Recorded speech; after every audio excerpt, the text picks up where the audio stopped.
जय जवाहर संगवारी हो मोर वीडियो ह लेट में आथे काबर के भी काम हम ज़्यादा आगे हे और यह पुराना वीडियो हर संगवारी हो विश्वकर्मा जयंती के दिन के 17 सितंबर के तेला अभी मैं वीडियो अपलोड कर संगवारी हो आप मोला वीडियो पसंद आई तो लाइक करे कमेंट करिए और शेयर और मोर चैनल ला सब्सक्राइब करे संगवारी हो। चला वीडियो में देखा।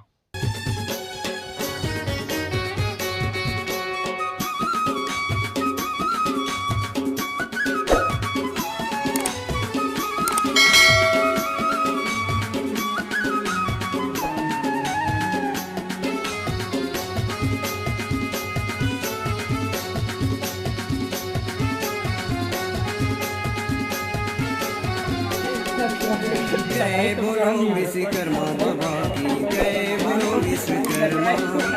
जय बोलो विश्वकर्मा बाबा की जय बोलो विश्वकर्मा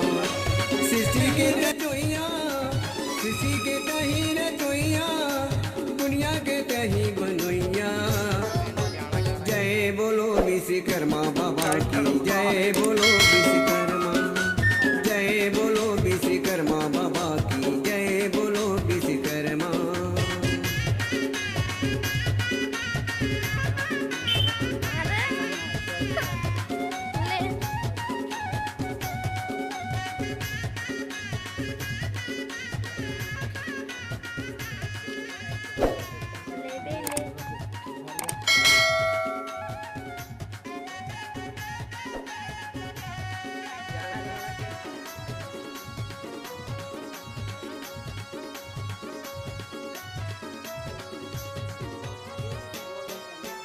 मानव के संसार में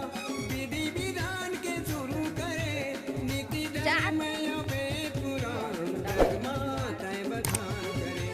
मानव के संसार में विधि विधान के शुरू करे नीति धर्म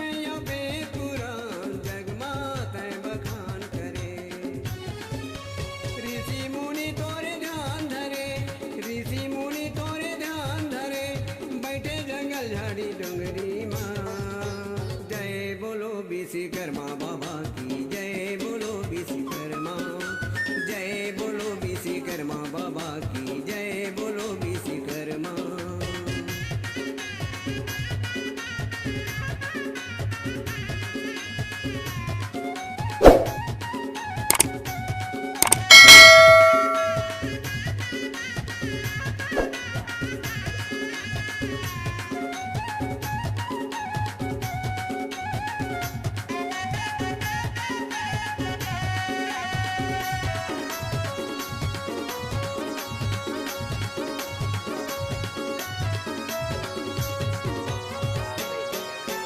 राजा रानी चाहे रंग के भिखारी तोरे महिमा लगावे